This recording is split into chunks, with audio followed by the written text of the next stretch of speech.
Greetings. My name is Nkenge Cunningham and I teach English 4.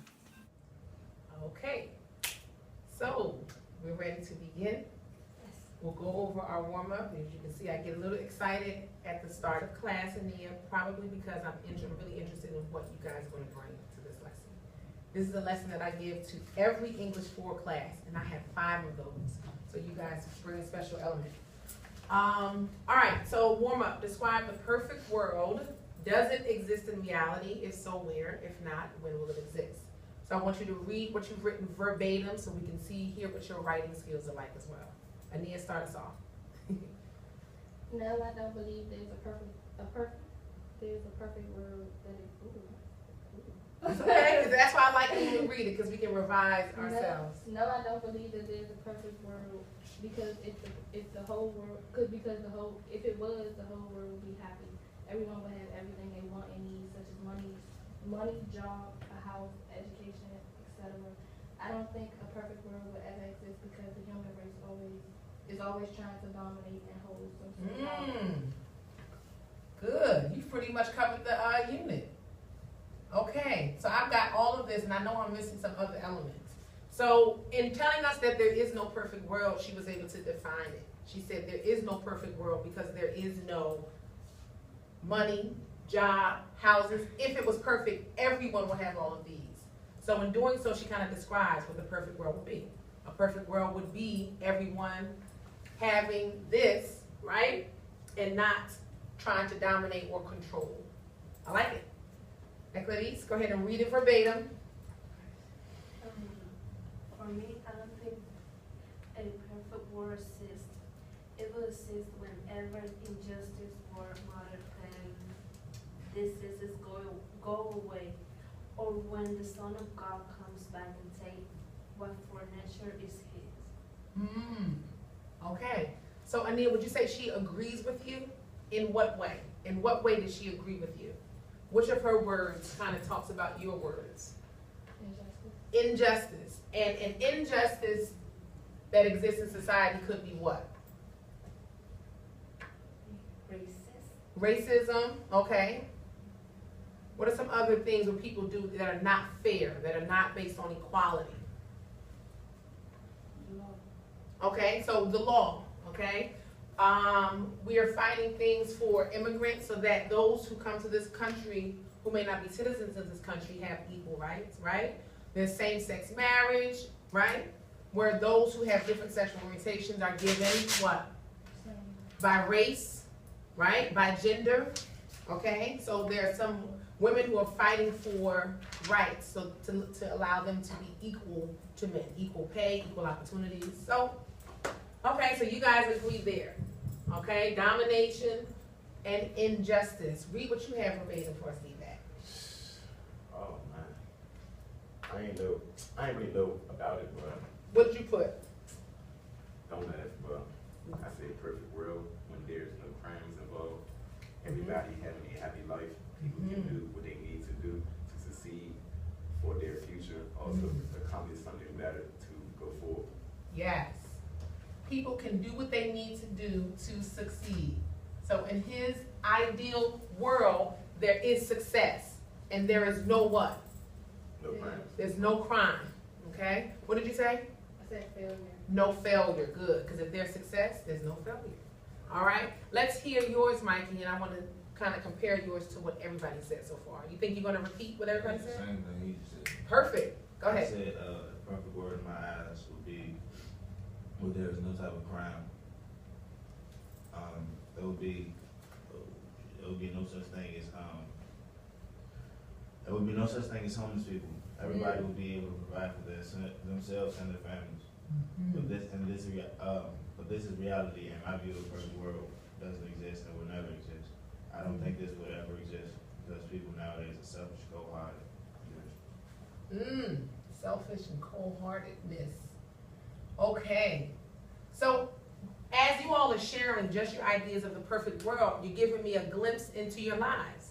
I'm seeing what your struggles are, or I'm seeing the struggles that society of today is experiencing, okay? And that's what we're going to do, okay? Today, this unit, for the next few weeks, we're going to cover authors who write about the perfect world or the most destructive world, okay?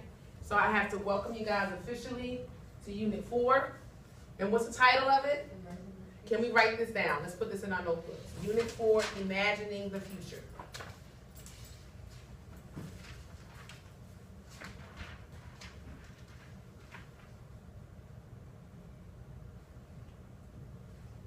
Okay. So what we're going to do in this unit again is read text where authors write about current society. Okay? They depict current society in their creation of the future. Okay, so they kind of tell you about what's happening in society today by creating either a destructive future or a future where you can contrast what's destructive and what's perfect. Okay, so let's read this mouthful right here. As a matter of fact, I want us to write it first. Write this essential question. Something that's essential is what? I just write that down. Yes. What does it mean to be essential? I don't know. Sensual? Something that's essential. It's what? I don't know. So You need it. It's very important. It's key to your understanding of the literature we'll read in this unit. Okay?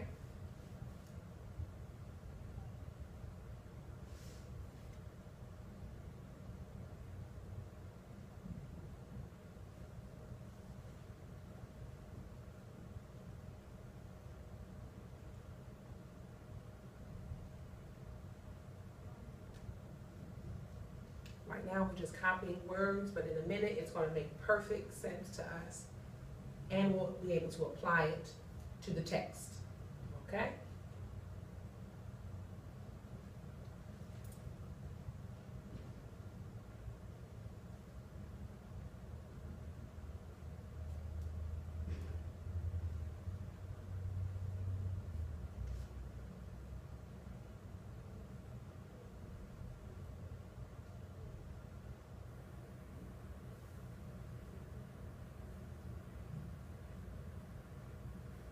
Okay, so I'll read it out loud. I think most of you are almost done.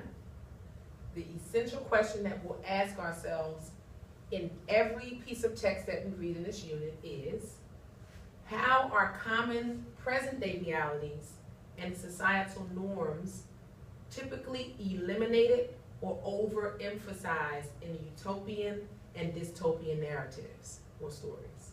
I read a book like this in biology. This was biology. In biology? A Brave New World. Okay, let me write that down. A Brave New World. Okay, I can look that up. Because it's always good to connect cross subjects. So if we can bring a biology text in here, then that means it's English and biology all in one. Okay? We have questions. Hold that question. Because I'm sure your question is asking, what is the meaning of certain words? Which is perfect. Okay? Let's go to our objective. Okay? So this is the overarching question that we'll ask every time we meet in every text. Today, we will respond to this question. That's what our objective says. Students will be able to respond to a question using implicit and explicit textual evidence in order to identify an author's perspective. That's a mouthful, okay? So what are we going to do? We're going to read a text, okay? In that text, there will be the author's what? Perspective, or the author's view, okay? The author will share their view in the text. What we're looking for is to see how the author's view can be identified in this question. What is the author saying about common day realities and societal norms? What is the author saying? That's what we want to answer. Okay? Well, what is she saying about today's society by writing this type of story? Okay? And we're going to use implicit and explicit evidence. Explicit means right in front of your what? Implicit means you got to do a little bit of searching, a little bit of thinking, a little bit of connecting. We good with that? Okay, on to the words that are blocking meaning here. So, this brings us to a few things. What's the subject of this question? This question is pretty much asking about what?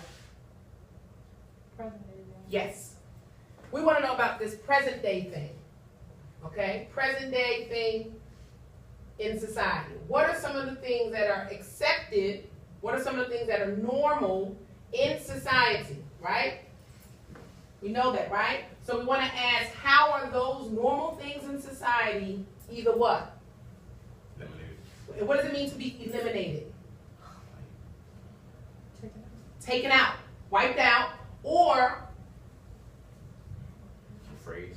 overemphasized. Means what? Overdue. Overdo, what's another word? When you overdo something or when you exaggerate.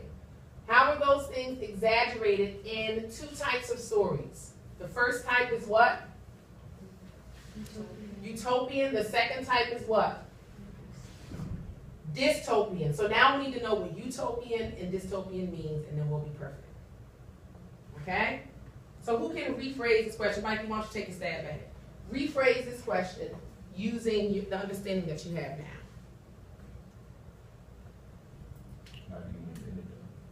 Okay. How are things? Oh, so just take out the words and put another one. Yeah, rephrase it. How are I say things do it. Yeah. How things and I don't know. The second social norm. Use what you know, and then I'll help you with what you don't know.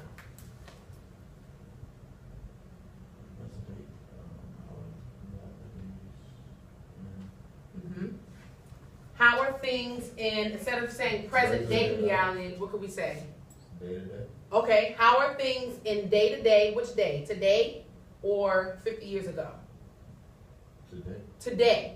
So how are things, and Nia, you're at his table so you can help him. How are things in today's what? World. Typically eliminated or exaggerated in two kinds of stories. Okay? So let's make sense of it.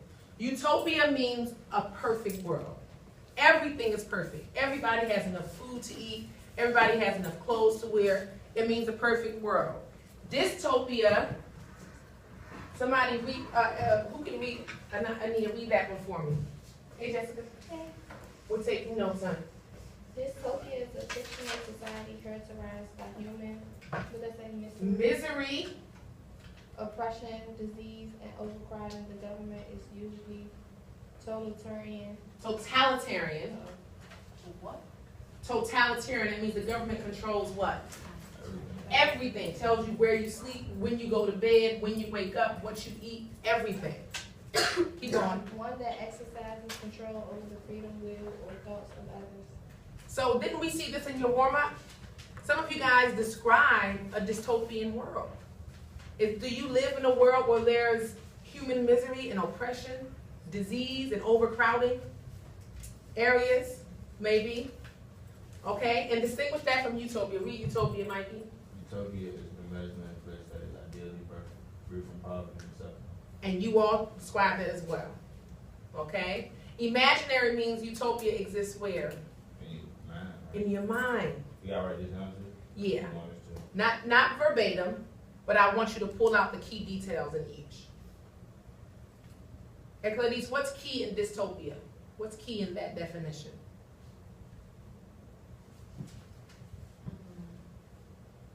I